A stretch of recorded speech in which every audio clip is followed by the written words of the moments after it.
Sa tion karon sang pandemic, madamo ang ginaigo sang stress. Pila sa masanag nga mga emotional symptoms nga maangot sa stress ginakipansang pagbatsyag sang kahadlok, pagkasubo, kag kaakig. Sa bahin sang physical symptoms, nagabatsyag sang pagkasakit sang ulo, may kabudlayan sa pagtulog kapag kaon. Sa bahin sang behavioral symptoms, nagakadulaan na sang gana o kon motibasyon sa pagtrabaho. Nagataas ang pag-usa sang alcohol o kon drugs, kag wala na nagatambong sa mga ginapakigbahinan sa nga religious, spiritual practices. Magod sini, iyari ang pila ka mga panugyan sang WHO agud nga makalikaw kita sa stress. Lingawon ang kaugalingon, pinaagi sa paghimo sa mga aktibidad nga imo gina-enjoy kag ginakaluyagan, kaangay sang pagbasa, pagkulokanta, pagsaot, pagluto, gardening, kag iban pa. Mag-exercise physically every day, magtulog sang temprano or getting enough sleep, eat well, kag ang pinakaimportante sa tanan, magpangamuyo. Mga kabombo, yari si Monsignor Felix Pasquin sang Our Lady of Candles Parish Capitol Heights sa iya imbitasyon sa pag-upod sa Santos nga Misa live sa Bombo Radio. Sa aton mga kabombo, tungod sang pandemic COVID-19, ang aton nga mga tumuluo, labi na gid ang mga senior citizens kag ang mga kabataan nga alangon pa, pangabay nga hindi mag-intra sa pagtinipon-tipon. Kag isa na dira amo ang pagkadto naton sa simbahan sa pagsimba. Apang kamo makasimba gihapon, makapasalamat ka makadayaw sa Dios, kag makapangamuyo pinaagi sa aton Santos nga Misa online sa Bombo Radio Bacolod nga aton ginahiwat kada alas 6:30 sang aga. Ini sa liwat ang inyo alagad, Monsignor Felix P. Pasquin, nga padayon nga nagaagda sa inyo. Sa pag-upod sa aton Santos nga Misa, sa online sang Bombo Radio, kada Domingo alas 6:30 sing aga. Madamo gid nga salamat. Yari ang importante nga pahanumdom nga dapat sundon. Magsuksok gid sang face mask, santo sa no mask, no entry policy. Maghugas sang kamot kag magamit sang alcohol o kon alcohol-based sanitizer sa pag-disinfect. Likawan ang pagtandog sa mata, ilong kag baba. Magsunod sa physical distancing para malikawan ang paglaptas ng mikrobyo o kung anuman nga sa isang virus. Samtang nagsugod na ang tigululan, madamo sa aton ang nanamian sining season. Malamig ang panahon kag makasuksok kita sang aton paborito nga jacket. Apang mayara man ini sang mga risgo, partikular na ang pagduging sang mga balatian, dala sang virus kag bakterya. Yari ang mga simple nga tips kag precautions nga dapat naton dumdumon agod makapabilin nga healthy subong nga tig-ululan. Maghanda sang kagamitan para sa sini nga season. Halimbawa amo ang coat, maghanda man sang waterproof nga sapatos o kun botas kung ikaw masami nga nagalakat agod hindi mahulom ang imo tiil sa tubig ulan. Hindi magkalipat nga magpaligo matapos kung ikaw ang makapahulom o kung mabasa sang tubig ulan. Makabulig ini agod mabalik sa normal ang temperatura sang imo lawas. Maghalong sa imo ginainom nga tubig. Tandaan nga masami makuha ang waterborne diseases sa tion sang tig-ululan. Maghalong sa mga contaminated nga tubig, ilabi na gid sa mga ilimnon nga imo mabakal sa dalan. Mas maayo nga magdala ka sang imo kaugalingon nga tubig, purified man o kung sterilized. Masami nga tinlui ang imo palibot. Tandaan nga ang wala nagailig nga tubig amo ang ginaitlugan sang lamok nga mahimo magdala sang makamamatay nga balatian kaangay sang dengue fever. Ulaa ang tubig nga imo makit-an. Dekada nang nagtataguyod ng katotohanan, 5 dekada nang nagtatanggol sa mga mamamayan, patuloy na nagsasaliksik at mabilis maghatid ng mga balitang siksik at malaman. Patuloy na nangunguna sa mga issue, drama, promo at serbisyo publiko.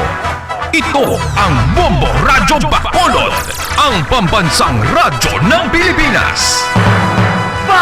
Paradyo Bombo! Oras sa Bombo Radio Philippine Standard Time, 2 minutos ang nakaligad sa taknang alas 6 sa aga. Bombo Radio Bacolod. Paradyo Bombo! Pilipinas, maayong aga! Welcome sa Bombo News and Views Morning Edition ng DYWP Bombo Radio Bacolod. Adlaw sang Martes, Oktubre 26, 2021. Kagkaron sa ato nga mga pangulong dinalano na kita sa mga nagapanguna nga balita lokal. Mga kapulisan sa Western Visayas handa na sa pagbantay sa mga patio sa Tigkalalag. Pila ka simbahan sa syudad sa Bacolod, magapatigayon sang 3 kadlaw nga misa kadungan sang closure sa mga sementeryo. Mga butante nga nagparehesto sa Comlink Bacolod naglapaw na sa target sang opisina. 5 ka alleged drug personalities arestado sa bypass operation sa Barangay 2, syudad sa Bacolod kahapon. Bacolod Police Station 2 may person of interest na sa nagpatay sa tricycle driver nga isaman katanod sa 13th Lacson Street. Samtang Aksyon Demokratiko nga partido ni Mayor Isko Moreno Dumagoso nagikan sa Pedicab Party padulong sa MRT Political Party. Sa mga nagapanguna nga balita national, Malacanang nagpanindugan nga hindi magpadalagan si Mayor Sara Duterte bilang presidente. Presidente Duterte nagpanginbulahan sa Senado bangod sa pagkwestiyon sang Korte Suprema sa legalidad sang iya memorandum angod sa Senate hearing. Duterte nagpanawagan sa mga alkalde kag punong barangay nga tumuro na mga pumuluyo nga wala pa na bakunahan. Samtang syudad sang Davao flash flood samtang sa mga nagapanguna nga balita international. Gobyerno sang Sudan ginagaw sang militar ginaresto ang civilian prime minister. US President Joe Biden magatabong sa virtual ASEAN Summit. Balita sa negosyo, pagpainsang 1 billion pesos nga fuel subsidy aprobado na sang economic managers. Balita sa inampang, batis ni NBA superstar LeBron James naghubag, nagalawom nga makampang buwas. Balita sa entertainment, Kylie Versosa nag-open up na angot sa paglagas kag pagtino sa mga pulis sa salakyan sang iya kagugma nga si Jake Cuenca. Balita espesyal, pares sang sapatos nga ginsuksok ni Michael Jordan nabaligya sa balor nga malapit 26 million pesos. Oras sa Bombo Radio Philippine Standard Time, 4 minutos na nakaligad sa takna ng Saga. Ang amo nga pag-abi-abi sa inyo diin man kamo nga bahin sa syudad sang Bacolod, probinsya sang Negros Occidental nga nakatutok na nagapamati diri sa DYWB Bombo Radio Bacolod 630 kHz sa lilisuan sang inyo mga radyo kag sumungman sa mga nagapamati kag nagatanaw worldwide paagi sa Facebook Live, sa Facebook fanpage sang Bombo Radio Bacolod. Kag karon sa mga detalye na sang mga balita kaupod sang inyo mga tagbalita. Bombo Franz, Andrew Borgos. Kag Bombo Mary Divine Grace Moreno Coelho. Una kita sa mga detalye na sa nagapanguna nga balita lokal. Preparado na ang Police Regional Office 6 sa pagbantay sa mga patio sa Tigkalalag matapos ang mando sa National Interagency Task Force kapag sirado zuni humanin Oktubre 29 tubtub Nobyembre 2. Sa interview sa Bombo Radio Bacolod kay PRO6 spokesperson Lieutenant Colonel Arnel Solis, ginpaig zini nga nag-adjust na ang deployment sa mga polis santo sa patakaran sa iban nga mga local government units. Sunod diri, magadepende sa LGU kung sano sila magabukas. Magadeploy naman sa mga kapulisan antes sa Oktubre 29 kag pagkatapos sa Nobyembre 2 kung sariin ginalauman nga magakadto ang mga tawo sa patio. So kay Solis, hindi lamang sa mga patio iga-deploy ang kapulisan kundi subong man sa mga terminals kag police checkpoints. Nagpanugyan man ini sa sulod lamang sang pamilya ginapahanugutan ng Halloween party kag dapat ginapatuman ang health protocols. Deployment base sa mga patakaran sa iba niya mga LGUs na ang iba niya mga LGUs nag-open na sa bilang ng mga cementerio before October 9. Depende sa mga LGUs kung saan o sila mag-start open and kung saan o sila mag-open, amumay na ang deployment sa ating mga kapulisan. Ang kabahisang pagpahayag ni PRO6 spokesperson Police Lieutenant Colonel Arnel Solis. Hindi konforme ang parish priest sa parokya ni San Jose sa Henrietta Village, barangay Singkang Airport sa pagpasarado sa gobyerno sa mga sementeryo kadungan sang Tigkalalag. So kay Father Jonas sa Magaysaya, bilang kabahis sa simbahan kag isa ka pumuluyo, ginatanaw sining hindi matahag kag consistent ang pagpatuman sang gobyerno. Aminado ini nga ang tinutuyo amo ang makontrolar ang pagsaka sa COVID-19. Ginakatingala sinikon nga agit pasarado ang sementeryo kadungan sa makaisa ka beses sa isa ka tuig lang nga tradisyon bangod sa kangawa nga maglapta ang COVID-19. Apang nagapadayon naman ang pagpahanugot sa pag-operar sa mga cinemas, movie movie houses, mga malls, kasumong man ang Dolomite Beach sa Manila nga gindugok sang tabo. Sunod diriya, kung luyagid man sa ang pagsarado, dapat patasin nga ginapatuman kag hindi na gina-single out. Nakaibaluman ini nga ginabuksan ang operasyon sa iban nga mga establishmento o kung lugar agon nga magpabilin ang pagtiyog sang ekonomiya. Apang panindugan ni Father Sumagay Saya, ganing nagahatag lang benepisyo sa mga dalagko nga negosyante. Sunod riya, sa pagsarado sa mga sementeryo, kadungan man nga madulaan sang ginasaligan ang mga nagabaligya sang kandila, bulaka, spulturero nga sa nasambit nga okasyon lang makangkon sa mas maayo nga kita. Kalakip man sa apektado suno sa pare amo ang mga drivers. Bangod madula man ang pasero kung tani nga magabiyahe padulong sa sementeryo nga makabulig pa kung tani sa mga ini sa piyak sang nagapadayon nga pagsaka sang gatong. Panumdum man sini nga mas dako pa ang risgo sa paglaton sa mga malls. Ilabi na kun may nagapatigayon sang sale nga mahimo man mangin super spreader. Sunod diriya, mahimo nga babuksan lang ang mga sementeryo kadungan sa tigkalalag apang siguruhon lang nga kung nagakasunod ang minimum health protocols. Patag sini nga luyag lang nila nga sampatas nga pagpatuman. Bangod ka nga ginapaboran lang ang dalagko nga negosyante apang wala naman ginatagan sang pagtamod ang mga magagmay nga negosyante. Apang pasalig sini nga kun ano man ang pagpatuman sang gobyerno. Magasunod gyapon ang simbahan kag ipanugyan man sa mga tumulo ang pagkooperar. Kung sila kita may transmission, may na ang ginasigul out na to yung patio. Nga kung dito sa mga mood, wala super spreader. In fact, ang super spreader ko talo ko na rin. So sa mga eksperto na ito nga crowded close area. Mga mall, ano na makatalagom. Dali kaya nga ito diya ginambal sa nga, i-observe pa lang ang protocol. Hindi mo mabuksan ang ating mga patio. Kaya i-observe ito na ang minimum health protocol. Nabatian si Father Jonas Sumagay Saya, ang parish priest sa parokya ni San Jose sa Barangay Singkang Airport. Ginpayag sa parish priest sa St. John the Baptist Church sa Barangay Punta Taytay nga mas may pinaagi importante pa nga paagi o kon sa pagtumdum sa mga minatay magluwas sa pagbisita sa patio. So kay Father Agustin Agot Hinayan, natural na nga sentimental ang mga Pilipino kung sa din dako ang ginahatag nga bilis sa close family ties kay ginang tubtub pa sa mga minatay. Tradisyon naman ang pagduaw sa sementeryo sa mga nagtaliwan nga mga himata apang gipakigbahay ni Father Hinayan nga mas magabilidhon pa ang mahimo nga mas kinahanglan sa minatay. Pakatag sini nga nagabulag na ang kalag sa lawas o kung nagabulag na ang kalag sa lawas kung ang tawang mapatay apang bangod ginakilala sa mga Kristiyano nga sagrado ang lawas gani masami nagahalad sang kandila, bulak ukon pagkaon ang mga Pilipino sa tiyon sang fiesta minatay. Apang so kay Father Hinayan mas kinahanglan sang kalag ang espiritual nga butang ka nga isang paghalad sang misa ukon pangamuyo para sa kalag. Pangud sini, nagpatigayan lamang inis ang 3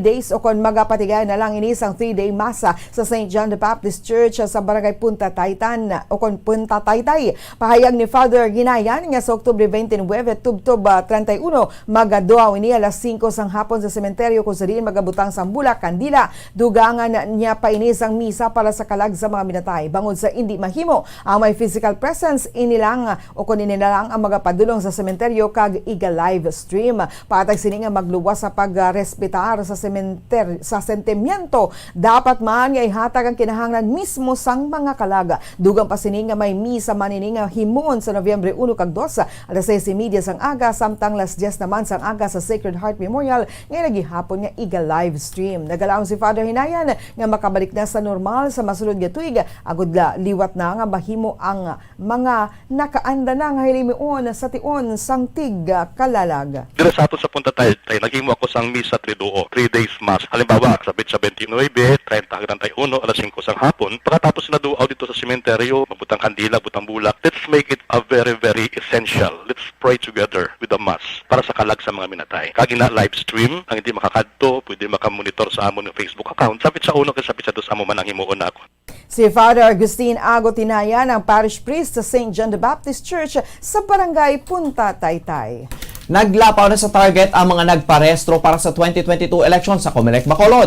So kay Bacolod Elections Officer kay Attorney Katrina Trinio Kanya, naglapaw na sa 312,000 nga target ang mga nagparehistro sa Comelec Bacolod. So kay Kanya, sa mga nag-file sa petisyon, 20,518 ang nahimuan sang tikang sang Election Registration Board o kon ERB. Kag sa karon, may mga gina-validate mga double entries. Ang katapusan nga simana sang sa registration ang gipatigayon sa gymnasium sang University of St. Lasal kung sa diin 350 ka mga regular applicants. Ang iga-cater kag 100 ka mga priority lanes o kung priority lane nga ginalakipan sa mga nagabusong, person with disabilities kag senior citizens. Nagpanugyan si Kanya sa mga magaparehesto nga magpila lang sa Mayo kay ginaanunsar man kung pila ang mga tagan sang numero sa kada adlaw kag kumplitohon na nga daan ang requirements antes magpadulong sa lugar.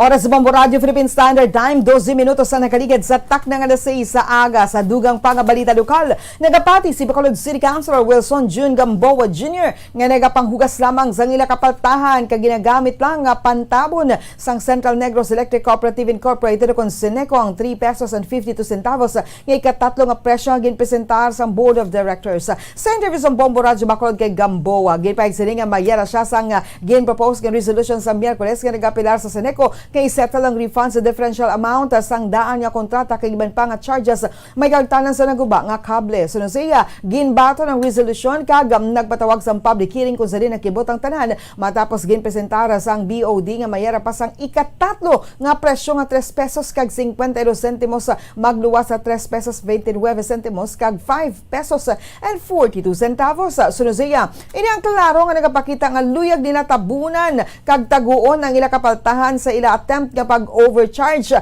kapag into sa mga pumuluyo sa Bacolod. Sunod diri, bangod nga nadakpan ang ila plano, nagpagwa ang mga inisang bag-o nga presyo. Gindugang man sini nga kung wala ginusisa sang husto sa mga konsumidor, wala ang mga inidadakpan. Sunod sa konsehal, nakibot sila sa ginpresentar sang electric cooperative gani ginpangitaan ng mga inisang written report agod dili masulat ang ila tanan-tanan nga gusto ipahibalo sa komite. Hugas lang ini banwa sa ila kapaltahan. Dondom nila makapanado ini sila sa bag-o nga presyo nga hindi maglayo sa 3 pesos and 29 cents. Kaya tingin sukot nila subong sa aton 3 pesos and 52 cents lang siling nila mo. Pro banwa wala labot nga may attempt nga taguon aton nila ang ilang nga plano. Ang madulom kag mahigko nila nga plano nga sukton kita na nila sa 5 ka pesos 42 centimos. Subong pa ispikarta sila nga 3.52 kag may price difference sa gihapon of 3 pesos and 29 cents. Si Bacolod City Councilor Wilson June Gamboa Jr. Ginchekyar ni Sanday Governor Yunyo si Bong Lacson kaupod sa Vice Governor Jeffrey Ferreira, Provincial Administrator Attorney Refrando Diaz kag Provincial Incident Management Team Commander Dr. Zifar Gerhard Kailiana ang anum ka mga units sa mga ambulansya nga may negative pressure equipment. Suno kay Lacson, ining kabahin sang 911 Quick Response Service ng provincial government. Ang mga ambulansya ang ang ipahamtang sa mga ospital sa Silaya, Valladolid, La Carlota, Cadiz, kag Cabancalan, magluwas sa regular rescue kag emergency functions. Ang mga units ang mayara sang negative pressure systems nga sara makabiyahe sa mga pasyente nga may severe nga kaso sang COVID-19. And this will form part of our 911 quick response. No, we will station them in for 4 or 5 areas. We're looking at, of course, Silay, Cadiz, Valladolid, La Carlota, and Cabancalan for all cases. No, but this is ambulance are ready for severe cases of COVID-19. Nabatian si Governor Eugenio Sibong Lacson. Arestadong 5 ka mga persona sa drug bypass operation ng ginpatigan sa Philippine Drug Enforcement Agency Negros Occidental sa Barangay 2, Bacolod City kahapon. Sa interview sa Bombo Radio, kay PDEA Negros Occidental Head Nicolas Gomez, makapila na kabeses nga naging subject sa isumbong mo kay Wilkins nga programa si June Monido Jr., 42 anyos, drug den maintainer kag residente sa Purok Sigay, Barangay 2, Bacolod City. Suno kay Gomez, matapos ang ila validation, positibo gid man nga na-engage o kung nag-engage sa illegal nga buluhaton si Munido, gani ila iniagin patigayunan sang operasyon. Naresto man sa lugar ang 4 kay banpangin kilala nga Sanday Enrique Isyo Cantalawo, 48 anyos, Arnulfo Feloteo Jr., 29 anyos, Lunsay residente sa Purok Bidoligay, Barangay Bata, Kermita Aldober, 36 anyos, residente sa Barangay Singkang Airport, kag Reynald Binaraw, 36 anyos, residente sa Barangay Bata, Bacolod City. Nako sila pag ginakop ang siyam ka sa shares asang suspected shabu, 500 peso bill kag ang drug paraphernalia. Ang nakumpiskar nga illegal nga droga ang ginabanta nagabugat sang 15 ka gramos, may estimated market value nga 102,000 pesos. Sa karon yara ang mga ini sa kustudiya sa PDEA kag natala nga pangatubang sang kaso nga paglapas sa Republic Act 9165 kon Comprehensive Dangerous Drugs Act of 2002. Ang aton subject sini nga bypass operation na to, isa ka drug den maintainer. Many times man naging subject siya sa aton, may gitawag kami na isumbong mo kay Wilkins, isa yun ka online complaint platform sa among Director General na kung halimbawa ay magreklamo dito ireklamo sa FB page niya. So many times naging subject ini siya. Si PDEA Negros Occidental Head Nicolas Gomez.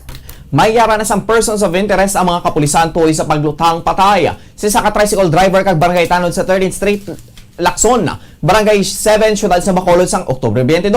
Manunduman nga samtang nagabiyahe isang tricycle ang 42 anyos nga si Michael Hugo. Residente sang Purok Tilapia Barangay 3 kag Barangay Tanod sa Barangay 2. Ini ang gilutang sang isa ka persona nga nagasakay sa motorsiklo nga nagasunod sa ila. Gilayon naman nga nagpanaog sa tricycle ang babae nga pasero sini kag angkas sa motorsiklo sang suspitsado. Sa interview sa Bombo Radio Bacolod kay Police Captain Paul Vincent Pendon, ang Station Commander sa Bacolod City Police Station 2. Isa tugtog tatlo ka mga persons of interest ang ilan na tumod nga responsable sa kamatayan sa Barangay Tanod.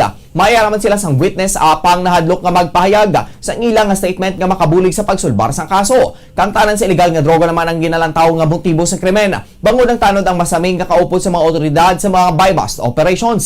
Nagpanawagan man ang hepe sa mga witnesses nga kung mahimo makig-angot man sa ila kag magpahayag sang nahibloan sa krimen agud nga masulbar ang kaso. Aktibo nga gakadto ang aton biktima para mag-witness kag maghatag sang seguridad sa mga kagawad nga gakadto sa area of operations. That's why siguro mapaminsaran man siya nga isa sa mga nalantaw ko ang gulo, no? Ginapaminsaran siya nga base isa sa mga gahatag sang impormasyon sa aton nga isa man da mga old grudge kag amo na ma'am do related sa kung ano siya sa barangay.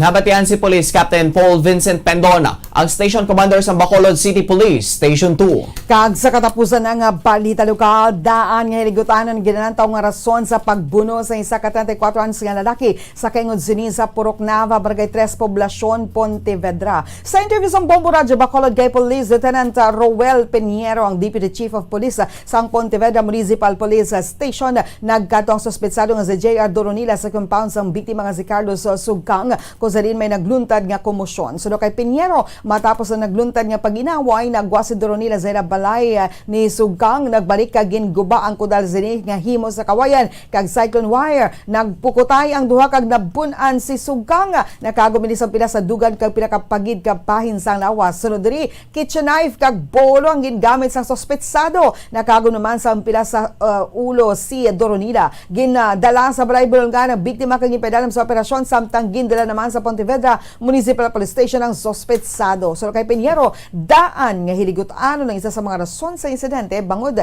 nakaagi na inaway ang duha sang tinanikdan bangod sa pangimon.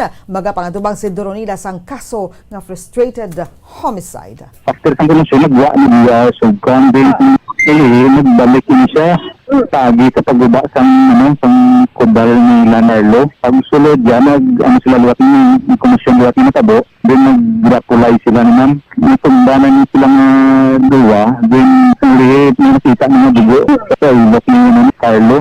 Si Police Lieutenant Roel Peniero, ang Deputy Chief of Police sang Pontevedra Municipal Police Station. Oras sa Bombo Radio Philippine Standard Time, 20 minutos ang nakaligad sa Takna Kalasay sa aga. Pantayan sa pagpanumbalik sang Bombo News and Views Morning Edition. Mga detalye na sa nagapanguna nga balita national, international kagiban pa diri sa gihapon sa DYWB Bombo Radio Bacolod. Nakahibalo-bala ka mo nga sunod sa latest statistics ng World Health Organization o kung WHO nga kapinakaroon sa 800,000 ka mga tawang nagakapatay kada tuig bangod sang paghikog. Kag ang suicide among isa sa mga leading causes sang kamatayon sa mga pamatanon nga nagapang-idaron sang 15 tub 19 anyos. Paano naton mabuligan ang aton mga teenagers in distress o kung mga pamatanon nga makabig suicidal? Yari ang pila ka mga tikang mangin sensitibo sa mga tawo nga ginaduha-duhaan nga may plano nga mag-suicide. Kung may maobserbahan o kung makitaan nga mga senyales, hindi ni pagbaliwalaon ilabi na kung makitaan nga depress ang pasyente. Maghatag sang panahon nga kamustahon ini, istoryahon kag pamatian kung ano ang mga hibubunot sini kag kung ano ang mga yara sa balatyagon sini. Listen non-judgmentally. Kung masanag ang senyales nga may plano ini nga utason ng kabuhi, ikaw nga nakahibalo dapat nga hindi ini pagsekretohon. Mangayo sang bulig ilabi na gid sa mga ginikanan sini. Hindi pagbayaan ang natungdan nga nagahisahanon and seek immediate support from health services. Suicide is preventable. Magmangin sensitibo kita sa atong isig kapareho kag handa nga maghatag sang panahon kag bulig kung ginaginahanglan. Mga kabombo, yari si Monsignor Felix Pasquin sang Our Lady of Candles Parish Capitol Heights sa iya imbitasyon sa pag-upod sa Santos nga Misa live sa Bombo Radio. Sa aton mga kabombo, tungod sa pandemic COVID-19, ang aton nga mga tumuluo, labi na gid ang mga senior citizens kag ang mga kabataan nga alangon pa pangabay nga hindi mag-intra sa pagtinipon-tipon. Kag isa na dira amo ang pagkadto naton sa simbahan sa pagsimba. Apang kamo makasimba gihapon, makapasalamat ka makadayaw sa Dios, kag makapangamuyo pinaagi sa aton santos nga misa online sa Bombo Radio Bacolod nga aton ginahiwat kada alas 6:30 sang aga. Ini sa liwat ang inyo alagad, Monsignor Felix P. Pasquin, nga padayon nga nagaagda sa inyo. Sa pag-upod sa aton santos nga misa sa online sang Bombo Radio, kada Domingo alas 6:30 sing aga. Madamo gid nga salamat. Ang pagbinuligay sa tiun sang pandemya, tuman ka-importante. Apang, antes kita makabulig sa iban, unahon naton anay atipan ng aton tagsa kakaugalingon. You cannot take care of others if you do not take care of yourself. Base sa World Health Organization o WHO, nga sa tiun karon sang pandemic, madamo Bombo Radio Philippine Standard Time, 23 minutos na nakaligad sa tak na alas 6 aga. Padang ka mga nagapamati, nagatanaw, diri sa DYWB Bombo Radio Bacolod. Ini ang Bombo News and Views Morning Edition sa gihapon, kaupod ninyo. Bombo France, Andrew Burgos. Kag Bombo Mary Divine Grace Moreno Coelho sa dugang pa nga mga balita. Daw mangin ka nga isang bus nga nagabiyay sa EDSA ang mga political parties sang Pilipinas. Sa tiyon sang rush hour, ang mga buses ang puno sa mga pasahero. Apang sa tiyon sang non-peak season, ay isa kataong mahimong ang makatulog sa bakante nga bangko. Ang Aksyon Demokratiko kung wala sang exception humalin sang doble nga kalutusan sang Founders Unique Standard Bearer nga si Raul Roco sa itong 1994 o kung 1998 kag 2004 presidential elections. Ang partido ang kaangay sang pedicab nga mapungkuan lamang sang duha tubtob kag mga pasahero. Ang apang 18 ka tuig ang nakaligad, ang Aksyon Demokratiko nagapabugal sang 4,000 ka mga miyembro kag sa karon mayara sang winnable presidential bet nga si 47-year-old Manila Mayor Francisco Isko Moreno Dumagoso. Ang party chairman nga si Ernest Ramel ang nagamit sang pedicab bilang bagay nga palanggiran sa Aksyon Demokratiko nga wala sang viable presidential bet humalin sang napatay 0 kubangod sa cancer sang August 2005. Samtang ang Aksyon Demokratiko ang kangay sang pedicab ikumparar sa dalago kag mas dugay nga political groups ginpayag ni party president kag standard bearer nga si Mayor Isko Moreno nga wala sang dapat nga ulubrahon. Oras sa Bombo Radio Philippine Standard Time, 25 minutos na nakaligid sa tak ng alas 6 sa aga. Samtang sa mga detalye na sa mga nagapangunang balita nasyonal, nagpanindugang Malacanang kahapon si Davao City Mayor Sara Duterte, ang anak ni Presidente Rodrigo Duterte, nga hindi magpadalagan para sa national post sa 2022 elections.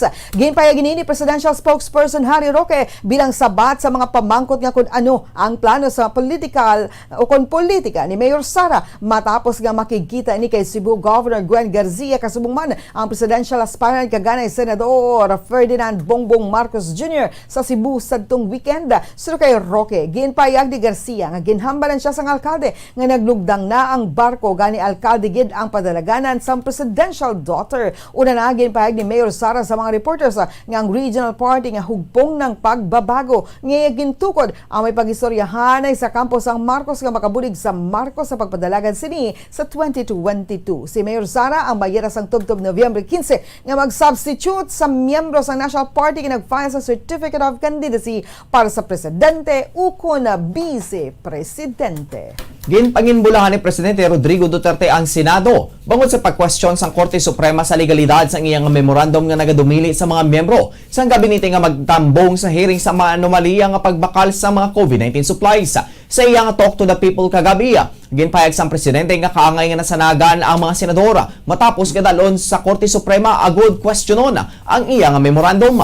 Iniman ang disente nga pamaagi nga ginhimo sang komitiba kaganda sila nga sabton ang legalidad siniya. Madumduman nga nagpagwa sang memorandum ang presidente nga nagapugong sa mga cabinet official o kon officials nga magtambong sa ginapatigayon nga hearing sang Senate Blue Ribbon Committee nga nagresulta man sa pagwangal sang mga senador. At last, the members of the Senate Blue Ribbon committee have finally seen the light. We welcome this move of bringing the legality of the memorandum to the Supreme Court. And we would like to congratulate the members for realizing, albeit late, even late, that it is the court which should eventually decide on the constitutionality of the order.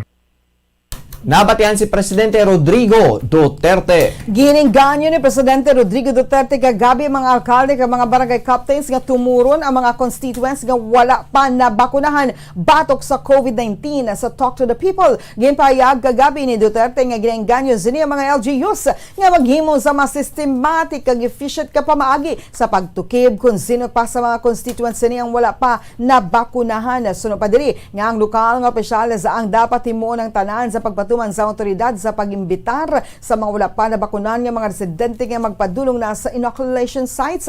Sunod kay Duterte, luyag sini nga magapilar sa mga alkalde kag mga kapitan sa barangay nga magalagaw sang tunga sa adlaw agod magpamangkot kung sino pa ang wala na bakunahan kag hambalon kung may schedule na sang bakuna. Dapat man siguraduhon nga makita mga ini sa vaccination centers mangud kung hindi makalaton ang mga ini kung hindi sila magpabakuna. Ginpahayag man sa presidente nga mayara sang 25 million Filipinos ang nakabatid sang second dose of COVID-19 vaccines, samtang 30 million naman ang nakakuha sang first dose. Ginpahayag sang Chief Executive nga gidalantaw nga makabakuna sang 50 ka milyon nga mga tawo sa katapusan sang tuig. I urge LGUs to come up with a more systematic and efficient way of finding out who among your constituents have not yet vaccinated. Please do everything to convince them to get vaccinated. Actually, my experience as mayor, pag ang mayor sinabi niya gusto niya itong gawin at talagang sabihin niya he will impose his authority, gawin mo yan,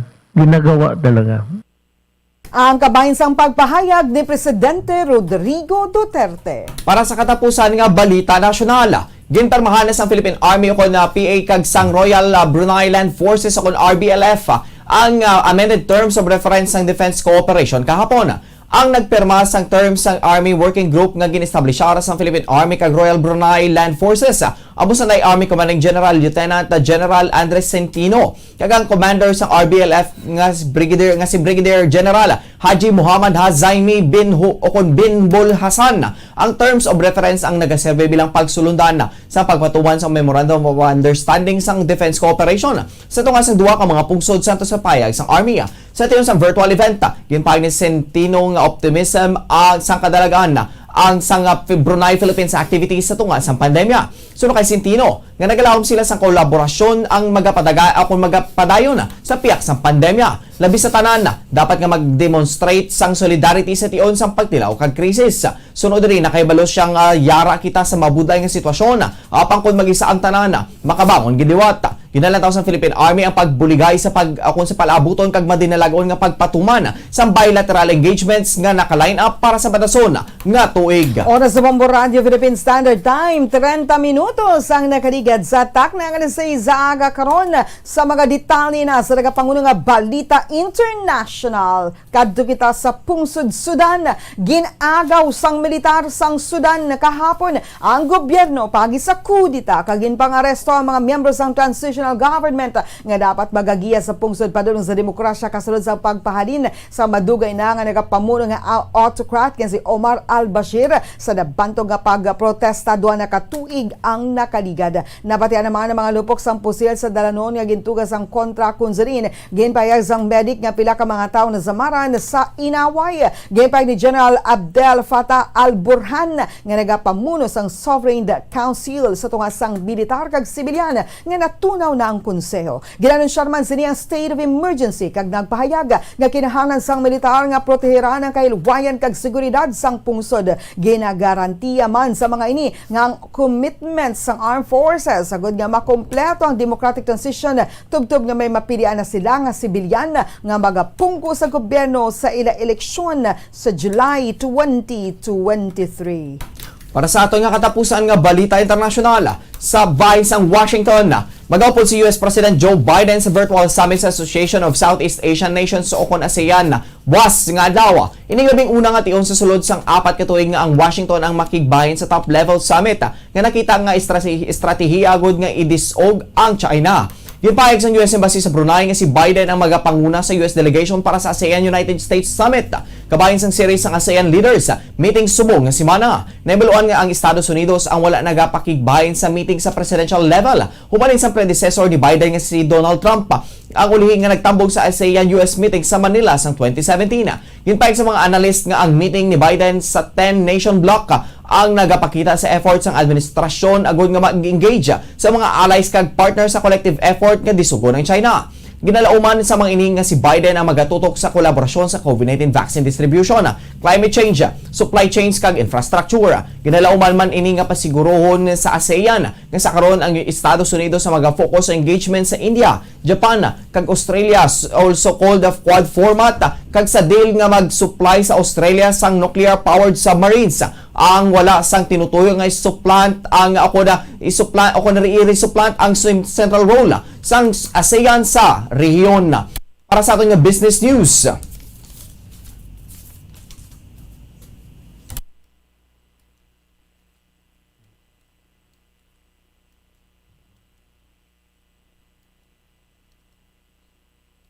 sa aton nga foreign exchange rate, ang isa ka US dollar may baylo nga 50 pesos and 83 centavos. Ang isa ka Hong Kong dollar may baylo nga 6 pesos and 54 centavos. Ang isa ka Singaporean dollar may baylo nga 37 pesos and 72 centavos. Kag isa ka Saudi Arabian rial may baylo nga 13 pesos and 55 centavos. Ang average nga presyo sa produktong petrolyo nagikan sa Shell, Caltex kag Petron stations. Ang unleaded nagabalor sa 62 pesos tubtub 63 pesos and 99 centavos. Ang premium nagabalor sa 63 pesos tubtub 64 pesos and 99 centavos. Kag ang diesel nagabalor sa 50 pesos and 85 centavos. Para sa aton nga sports news, nagalikaw kung tani si NBA superstar LeBron James sang major injury parang sa karon nga na-experiensyahan ini sang kasakit sang iyang atiela matapos nga nakabunggo kadungan sang kadalagaan sang Los Angeles Lakers batok sa Memphis Grizzlies sang Domingo sang gabi. Ginpayag ni James nga plano sini nga magkuha sang around the clock nga pagbulong agod nga makampang buwas nga adlaw sa San Antonio. Ang kolisyon ang natabo sa pareho nga tiil nga nagsuprer sang high risk nga ankle sprain nga nagtugas ang pagkamis sini sang 23 games sa kalapusan sa intinalikdan nga season. Nakahimo si James ang 19 points, 6 rebounds, kag 6 assists kung sa rin nag-abanse ang Lakers sa ilauna nga kadalagan sa season. Ang Lakers kag Spurs ang lunsay 1-2 nga nagapanguna sa contest. Nagalaw man si James ngayon ang makahampang.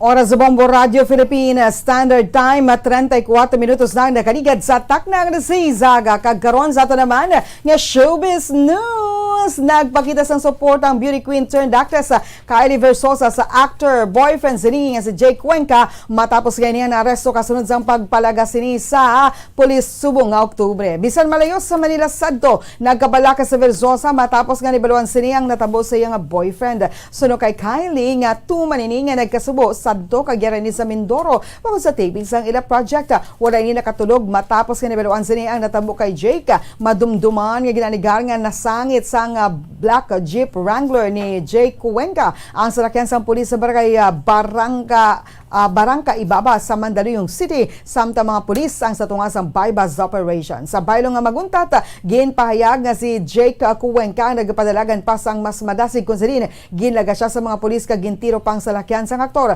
Agud maguntat ang 43-year-old nga aktor ang 43 anyos nga delivery rider nga ang nasadabat sa sang stray bullet kag gindala sa ospital. So naman kay Kylie, si Jake Cuenca ang nagapaay kag nag-recover na kag nagataping na sa karon sang iya nga series. Para sa aton nga Bombo Health News, ginpahayag sa Moderna Incorporated nga hilway sa mga bata nga nagaedad sang anom tubtob 11 ang ilang COVID-19 vaccine. Ini mismo ang nagwa sa pagginpatigay nga clinical trials sang kumpanya sa mga bata. Santo sa ilang data nga 50 microgram doses sang bakuna. Katunga sang kabaskog sang dose nga ginbutang sa bakuna sang may mga edad na ang ginabutangan sa nga ginbutang sa mga bakuna sa mga bata. Nagahimo ini sang virus neutralizing antibody sa mga bata. plano man sang kumpanya nga igapasa ang data sa US, European kag pila ka mga regulators diri sa Pilipinas. Ginpayag sang Malacañang nga masobra 25.7 million na ka mga tawo ang fully vaccinated na batok sa COVID-19. Ginpayag ni Presidential Spokesperson Harry Roque tubtob Oktubre 24 kabugusan nga 25,711,988 ka mga individual ang fully vaccinated na batok sa COVID-19. Kabugusan nga 55,715,693 doses naman ang COVID-19 vaccines nga sa karon ang natublok na sa bilog nga pungsod. Kalakip na ang 30,003,713 nga first dose sa Metro Manila. Ginpayag ni Roque nga 17,621,460 doses na ang natublok kung sa rin 8,331,665 diri ang sa Manila ang fully vaccinated na kontra batok sa COVID-19. Samtang ginpayag sa Moderna Incorporated nga hilway sa mga bata nga nag-edad sang 6-11 ang ilang nga COVID-19 na vaccine. Ini mismo nagwa sa ginpatigan nga clinical trials ang kumpanya sa mga bata. Sa ito sila nga data nga 50 microgram doses ang bakuna. Katunga sa kabaskog sang dose nga ginabutang sa bakuna sa mga edad na ang ginabutang sa mga bakuna sa mga kabataan. Nagahimo naman isang virus neutralizing antibodies sa mga bata. Oras sa Bombo Radio Philippines Standard Time, 38 minutos na nakaligid sa takna nga sa aga. Kagkaroon sa ito naman nga balita nga espesyal. Isa ka pares ang sneakers ang ginsuksok ni NBA superstar Michael Jordan. Sa nagsugod pa lamang ang iyang career ang nabaligya sa balor malapit $1.5 million o kung 75.97 million pesos. Kag nagset sang record price sa isa ka auction para sa isa ka sapatos sino sa Sudevi. Ang pula ka puti nga sapatos ang ginsuksok sang iconic players sa kalimang games ang rookie season. Kaupad ang Chicago Bulls nga Jordan affiliated brands ang Nike. Ang gileon nga naging sensational lunsay lunsay on kag off the court. Statement sa auction house sa Twitter, ginanunsyahan nga nabaligyan na ang pinaka-valuable nga sneakers sa gin-offer sa auction. Ang regular season game worn Nike Air ships ni Michael Jordan humali 1984 sa balor nga $1,472,000 o kung kapin sa 75.97 million pesos sa isa ila luxury sale sa Las Vegas. Ang iningat presyong nalapawan ng record sa isa ka pares sang isa pa kasapatos sa ginbaligan sa balor nga $615,000 o kung 31 million pesos sang Abril, triple sa unang record sa nasabit nga sneakers. Apisan nga yara ini sa private sale. Ang airships nga nagaserbe nga panugod para sa Air Jordans ang gindisenyo ni Peter Moore. Ginsuksok ni Jordan ang airships model sa 1984 kag 1985 subong man ang modified versions sa 1986.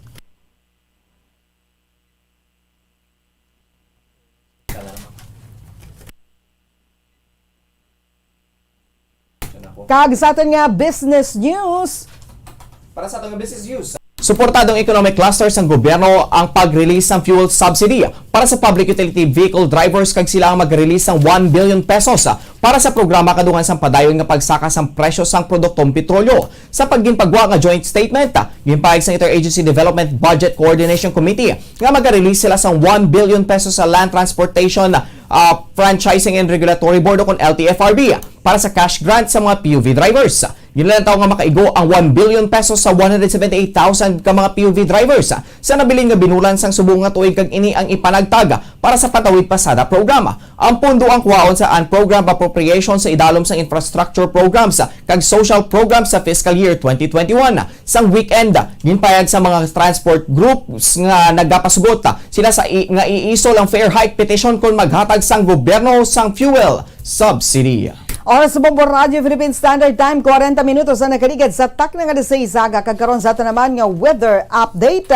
Ang northeast monsoon ang nag-aapekto sa northern Luzon, ang Cagayan Valley, Cordillera Administrative Region, Aurora, Quezon, Camarines Province, kag Catanduanes ang maka-eksperyensya sang magal-umon nga kalangitan nga may pagulan dala sang northeast monsoon. Ang Ilocos Region ang maka-eksperyensya sang magulugal-umon, tubtob magal-umon nga kalangitan nga may tumalagsa taon nga pagulan dala sang northeast monsoon. Ang Metro Manila kadamiling nga bahin sang pungso na makaeksperyensya sa magulugal-umon tubtob magal-umon nga kalangitan hukon pagpanaguob. Ang northern Luzon ang may kasarangan tubtob mabasog nga hangin nga magahuyop sa daminan na sidlangan tubtob na sidlangan. Ang nabilin nga bahin na sang Luzon na makaeksperyensya sang mahina tubtob nga kasarangan nga hangin nga magahuyop sa daminan na sidlangan tubtob na bagatna na sidlangan. Ang Visayas kag Mindanao ang makaeksperyensya sa mahina tubtob kasarangan nga hangin nga magahuyop sa naminhan na sidlangan tubtob na minhan na katungdan ang baybayin diri ang mangin tubtob o kon ang mangin kasarangan. Sa atad naman sang temperatura,